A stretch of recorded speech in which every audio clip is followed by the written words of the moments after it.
Imagine your trash cans overflowing day after day for a whole month. No pickup in sight. What would that look like? Feel like? Even smell like? Well, for me, it actually became a very real kind of nightmarish scenario. Today, we're taking a deep dive into the, well, surprisingly messy, definitely crucial, and often just overlooked world of uncollected waste. We'll be looking at this personal 30-day experiment living without trash pickup in a simulated city environment. And we'll compare that with, solid research and real-world stories. Our mission here, it's really to unpack why reliable trash pickup is just an absolute lifeline for any city. We're going beyond just, oh, it looks bad. I want to get into the deep impacts on public health, the sort of hidden environmental damage, and just the sheer daily chaos it causes. You'll hear about specific health dangers, some surprising stats on pollution, and also how communities respond sometimes with inspiring actions, sometimes, well, out of desperation. So, whether you've maybe had a missed pickup yourself or you just wonder about the invisible systems keeping our cities going, this deep dive, it should give you a shortcut to understanding how big a deal this is. Something we take for granted, right? Hopefully you'll get some aha moments about how cities stay resilient and maybe our own roles too. Okay, let's get into it. It's so true. What seems like, just a small inconvenience, maybe your bins miss one week, it can unravel things really fast in a city. Uncollected garbage. It's not just ugly. It really starts this cascade of problems. Foul smells, pests. Yeah, but also eroding community pride, even trust in local services. Yeah, and it's not just about looks or even just being uncomfortable, is it? Like digging deeper. How does this actually become a public health catastrophe? It happens scarily fast. There was a 2024 study in environmental science and technology. It estimated that mismanagement of urban waste contributes to something like 10% of global public health issues. That's huge. 0%. Wow. Yeah, massive. Yeah. And it covers everything from like bacterial infections right through to serious breathing problems, often because people get desperate and start, burning their trash. Think about Metro Manila. A report from the Philippine Star in 2025 noted a 15% spike in dengue cases when collections stopped, mainly because mosquitoes were just breeding like crazy in the stagnant waste. That's horrifying. I remember reading that the piles become instant breeding grounds. What did the World Health Organization report say about how quickly that happens, especially in human places? The speed is alarming, yeah. A 2024 WHO report specifically linked bad waste management to outbreaks, things like cholera, leptospirosis, particularly, like you said, in humid climates where things multiply faster. And as you touched on, when people feel they have no other choice, that desperation leads to burning household waste. Another study, 2023, Environmental Health Perspectives, found this increases risks for asthma, lung irritation, by about 20%. It's this tragic cycle, right? One problem creates another, often with really severe health impacts for whole communities. So the immediate health dangers are stark. But the problems don't just stop there, do they? Beyond people's health, what does all this uncollected waste do to the wider environment? How does it wreak havoc? Well, it creates a major pathway for pollution, especially cities near coasts. A 2023 Marine Pollution Bulletin found, get this, 60% of the plastic waste in Southeast Asian waterways. It comes from urban overflow when trash collection gets disrupted. We've seen it happen in real time. Like in Cebu, a 2025 Rappler report talked about how uncollected waste clogged up waterways, killed fish, polluted beaches. It's pretty direct. And the effect on marine life. It's just devastating. I recall seeing that 2024 National Geographic article. It said 70% of marine species are affected by plastic pollution, either eating it or getting tangled up in it. Just think about that. 7 out of 10 species. Yeah. It really hammers home how our throwaway habits have this terrifyingly wide impact, affecting creatures maybe miles away. It really does highlight how connected this all is globally. The sheer amount is just staggering. Yeah. An estimated 8 million metric tons of plastic go into the oceans every single year. That's from a 2023 science study. It just shows waste management isn't just a local cleanup job. It has huge ecological consequences rippling across the planet. Right. Okay, so stepping into this 30-day challenge myself, I realized pretty quickly how much we just assume trash pickup will happen. That first week, things escalated fast. From just full bins, by day 5, that really distinct creeping smell of decay was there. Then by day 7, flies swarming the trash. It really drove home how fast those health risks actually appear.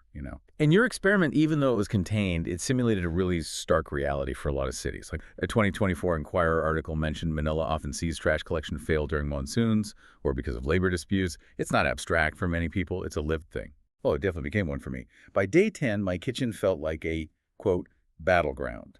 Food scraps attracting ants everywhere. and outside. I was literally dodging rats near this makeshift trash corner I'd set up. It felt like this grim echo of real crises you read about. And the visual was jarring. My tidy yard started looking like a dump. It reminded me of those images from a 2023 Reddit thread, I think it was Quezon City, just piles of trash. All right. Honestly, at that point, I seriously thought about just moving out for the rest of the month. But journalistic integrity won out. Barely. Huh, I bet. But it's that rapid shift, isn't it, from just an inconvenience to something deeply unsettling. That smell of rotting food just hanging in the air, making your own home feel less like a safe space. It's a profound sensory impact. And emotionally, feeling helpless, frustrated. Like those residents in that 2025 X post ranting about garbage in Davao. It shows the psychological toll these things take. That emotional drain was so real. By day 15, the pile was just overwhelming. And I admit, I felt that desperate urge to just burn it, just make it go away. Interestingly, though, my compost bin really started thriving around then, which did help reduce the organic part of the pile quite a bit. But by day 20, the frustration was huge. The trash pile felt like a personal insult somehow. And I really got why communities feel this so deeply. Day 25, I organized my own sort of mini cleanup, sorting recyclables, dealing with the compost. But man, it was exhausting, really highlighted the sheer effort involved. In your personal struggle, it echoes real-world lessons from much more extreme situations, right? Think about New Orleans after Hurricane Katrina back in 2005. Trash collection just stopped for months. A 2024 NOLA.com retrospective detailed how garbage piled up on medians, attracting rats, sparking huge health fears. So what do communities do in situations like that? Do they just wait for the city? No, not at all. We've seen some pretty powerful examples of communities stepping up. Exactly. Community cleanup groups popped up. Locals like, there's a woman named Sarah mentioned in a 2023 X post, organizing volunteer crews to haul trash out of neighborhoods. These efforts, they're inspiring, they're vital. But they couldn't fully replace the professional services, as a 2024 Times-Picayune feature pointed out later. It showed incredible ingenuity and people helping each other, sure, but also just how crucial that solid city infrastructure really is. Right. And we saw something similar in Oakland, California, didn't we? Back in 2022, they had a trash crisis when their service provider went bankrupt. Just massive pileups. Precisely. And what happened? Residents started resorting to illegal dumping or burning waste, which sadly just made the pollution worse. Emergency funds eventually got the service back, but not before there was real environmental damage. Like plastic runoff into San Francisco Bay, reported in a 2024 SF Chronicle article. These aren't isolated freak events. They show this common pattern of frustration, but also that powerful collective demand for action. And people definitely don't stay quiet, do they? We've seen social media just explode, like hashtag trash crisis trending on X during that Manila strike in 2025. Something like 10,000 posts demanding someone do something. Yeah, and that online anger often translates to the streets. Protests happen. A 2023 GMA News report covered rallies in Davao over missed pickups. Residents chanting for accountability. These examples powerfully show how community ingenuity and action are vital. But at the end of the day, they also underscore that these efforts just can't fully replace proper city services. So, okay, after going through this whole experiment, it became pretty clear what individual strategies, and maybe community ones too, were most helpful for just surviving it and hopefully preventing it from getting that bad. What are your thoughts on how broadly those apply? Oh, they're absolutely critical. One of the biggest things you did, and it lines up with broader environmental goals, was just reducing waste in the first place. Yeah. Cutting down on single-use plastics inspired by that 2025 Greenpeace guide, you said it reduced your volume by 30%. Yeah, about that. Using reusable containers. It's not just a nice personal choice, it's fundamental. It made a huge difference, yeah. And the other game changer was composting the organic stuff. Following that 2024 EcoWatch tip, composting food scraps really cut down the smell and the pests. Like I said, by day 15, my compost bin was actually doing great, which was a relief. And visually, it just shrunk the pile noticeably. And then aggressively recycling. Sorting paper, plastic, like that 2023 Reddit thread suggested, it definitely helps keep the pile more manageable. But, and this is a crucial point, it highlights that individual effort is only half the battle, right? You need widespread access to recycling centers. You need reliable municipal collection systems for recycling to actually work for everyone. Without that infrastructure, even the most dedicated person hits a wall. Absolutely. And then there's the community cooperation aspect, kind of mirroring those real-world examples we talked about. I ended up sharing storage tips with neighbors, which sort of echo those 2024 Rappler reports about Manila barangays, the local community units pooling their resources.